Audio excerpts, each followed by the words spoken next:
Hi guys, welcome back to our channel Financeable. In today's video, I'm going to show you how to log into your BYDFi account. So, without further ado, let's jump right into the video. Firstly, make sure that you have a stable internet connection. Once you do that, just go to your default browser and search BYDFi account login. Once you hit search, you'll find login to BYDFi account on the top of your search list. Just click here. As you can see, you're already redirected to the login portal. You just simply have to enter your credentials.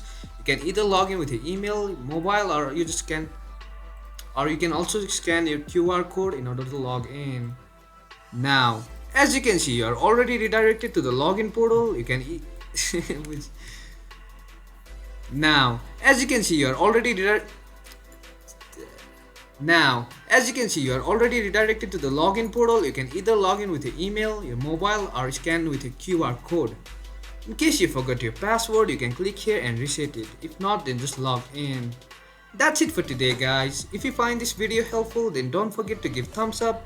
Comments and feedbacks will be appreciated. Subscribe to our channel and don't forget to hit the bell icon so that I can come up with subscribe to our channel so that I can come up with more content like this. Until then, have a great time.